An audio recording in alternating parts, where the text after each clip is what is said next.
రసహృదయులైన మిత్రులందరికీ కూడా నమస్కారం. ఈనాడు మనం డాక్టర్ కేశవరెడ్డి గారు రచించిన అతడు అడవిని జయించాడు అనే నవలిక గురించి ఉపోద్ఘాతాన్ని చెప్పుకోబోతున్నాం.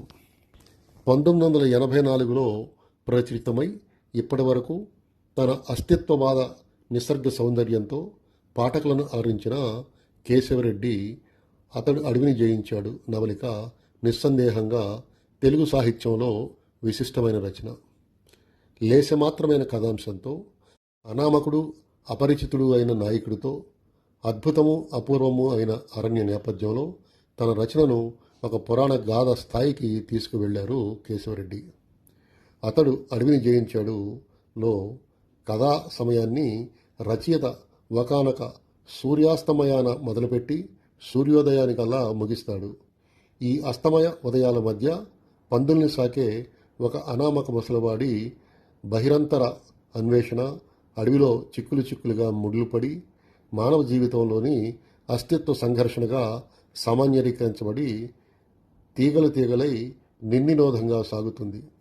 గుప్పడి గంటల వ్యవధిలోనే కొన్ని కఠోర మరణాలు, ఇంకొన్ని అధివాస్తవిక జననాలు, సంక్లిష్ట సందేహాలు, గుబులు గొల్పే సందిగ్ధాలు, వెయ్యిగా తలెత్తే ప్రశ్నలు, భీతి కలిగించే హింస, విశ్వం మొత్తాన్ని గుండెల్లో పొదువుకునే అవ్యాజ ప్రేమభావం, అమాయక వాత్సల్యం, విశృంఖలత్వం, విహ్వలత్వం, వైవిధ్యం, మోహం, గూఢత్వం, మార్మికత్వం, నిష్ఫలత్వం, నిరర్ధకత, పాశవికత, నిస్పృహ, నిరీహ ముసలివాడి అనుభవంలోకి నిరంతర ప్రవాహంగా ముప్పిరిగొని అతన్ని నివ్వెరపరుస్తాయి.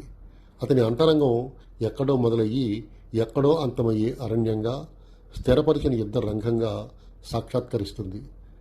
మొత్తం కథ తాలూకా అనుభవంలో అన్వేషణ ఒక్కటే వాస్తవం, సంఘర్షణ ఒక్కటే ప్రత్యక్షం. జీవితం తాలూకా సంక్లిష్ట ప్రశ్నలకు తేలికపాటి పనికిమాలిన చర్చ సమాధానాలనిచ్చి భ్రమలు గొలిపే దుస్సాహసం చేయది నవలిక. జీవితంలో ఉక్కిరిబిక్కిరిగా అల్లుకున్న కఠోర వైవిధ్యాల్ని అధివాస్తవికంగా, నిర్మమంగా, కర్కశంగా, ధైర్యంగా ఆవిష్కరింపజేస్తూ పాఠకలోకం ముందు బహుముఖీన మానవ అస్తిత్వాన్ని శక్తిమంతంగా ప్రతిష్ఠించడమే దీని ప్రత్యేకత, విశిష్టత. అతడు అడవిని జయించాడులోని కథ అతి స్వల్పం. ఇది పందులు మేపుకునే ఒక ముసలివాడి కథ. పౌర్ణమి ముందు రోజు ఒకానొక వేసవికాలపు సాయంత్రం జ్వరపీడితులైన ముసలివాడు తనకు ప్రీతిపాత్రమైన సుక్కపంది అడవిలో మేతకని వెళ్లి తిరిగి రాకపోవడాన్ని గమనిస్తాడు. నెలలు నిండి ప్రసవ సమయం దగ్గర పడిన సుక్కపందిని వెదికి పట్టుకుని సురక్షితంగా గుడికి తోలుకురావడమే అతని ప్రస్తుత కర్తవ్యం. మొదట సుక్కపంది కోసం అడవిలో అన్వేషణ, ఆచూకీ దొరికిన తరువాత దాని సంరక్షణ. ఈ అన్వేషణ, సంరక్షణ బాధ్యతల నడుమ ఆ వెన్నెల రాత్రి అడవిలో ముసలవాణ్ణి ముప్పిరిగొన్న క్షణక్షణ గాఢానుభవ పరంపరే గగుర్పొడిచే సన్నివేశాలుగా రూపుకట్టి నవలని ముందుకు నడిపిస్తుంది. పురాణ గాథల్లో తారసిల్లే నేర్పరి విలికాడికి పక్షి కన్నే సర్వత్రా కనిపించినట్లు, అంటే ద్రోణుడు అర్జునుడికి ఏం కనపడుతుందంటే పక్షి కన్నే కనపడుతుందని చెప్తాడు కదా, అది నేపథ్యంగా చెప్తున్నాడు ఇక్కడ. పురాణ కథలో తారసిల్లే నేర్పరి విలికాడికి పక్షి కన్నే సర్వత్రా కనిపించినట్లు కర్తవ్య మోహితుడైన ముసలివాడికి అదృశ్యమైపోయిన సుక్కపంది పరిపరి విధాల ప్రత్యక్షమై తనను వెదికేందుకే రమ్మని గుబులు కొల్పుతుంది. అస్వస్థతతో మూలపడి ఉన్న ముసలివాడికి ఒక్కసారి మెలకు వచ్చింది. గోచెను బిగించి అతడు లేచి నిల్చున్నాడు. ఆరాటం క్షణక్షణానికి అధికమయ్యింది. ఇప్పటిదాకా వివసొని చేసి బద్ధకంలో ముంచి ఉంచిన జ్వరం ఒక్కమారుగా అతని దేహాన్ని, మానుషాన్ని జాజ్వల్యమానం చేసింది. ఒక పెను యుద్ధానికి సిద్ధం చేసింది. ముసలివాడు తలపాగా బిగించి కట్టుకున్నాడు. కత్తెని తీసి బొడ్లో దోపుకున్నాడు. చూరులో ఉన్న ఈటెని తీసి చేత పట్టుకున్నాడు. సర్వవిధాల సన్నద్ధుడయ్యాడు. వేల ఏళ్ల నాటి పురాతన గుహల కుడ్య చిత్రాల్లోని ఆదిమానవుడు హఠాత్తుగా మేలుకొని వేటకు బయలుదేరాడా అన్నట్టు ఉన్నాడు ముసలివాడు. సూర్యాస్తమయ వేళ సుక్కపంది కోసం కీకారణ్యంలో ప్రారంభమైన ముసలివాడి అన్వేషణను కేశవరెడ్డి అతి లాఘవంగా, కోలాహలంగా, ఉద్విగ్నంగా, సంక్లిష్టంగా, నిరంకుశంగా, అద్భుత రసప్లావితంగా, ప్రవాహ వేగంతో ఒక అపూర్వ అపరాధ పరిశోధన కథ మాదిరి అత్యంత ప్రతిభావంతంగా నిర్వహించారు. ఈ అన్వేషణ నవలికలో రమారమి అర్ధభాగం సాగుతుంది. సూర్యాస్తమయం నుండి అర్ధరాత్రి వరకు సాగిన అన్వేషణ తరువాతనే ముసలివాడు సుక్కపంది ఆచూకీని కనిపెట్టగలుగుతాడు. సుక్కపంది కోసం వెతుకుతున్నంతసేపు ముసలివాడు తన ఆత్మకథా వృత్తాంతాలతో అడవి అంతరంగాన్ని 1000 విధాల ఆవిష్కరిస్తాడు. వెన్నెల్లో మనోహరంగా తడుస్తున్న మహావృక్షాలతో, ముంగిస, తోటిగువ్వ, సుక్కపంది, గుంటనక్క, చంద్రుడు, నక్షత్రాలతో ముఖాముఖి మాట్లాడతాడు, వాదిస్తాడు, పోట్లాడతాడు. ఆకలి బాధ తాళలేక అస్తిత్వాన్ని నిలుపుకునేందుకు తాను వేటాడి చంపిన కుందేలుతో సైతం ఒక విచిత్రమైన తాత్విక సంభాషణ చేస్తాడు.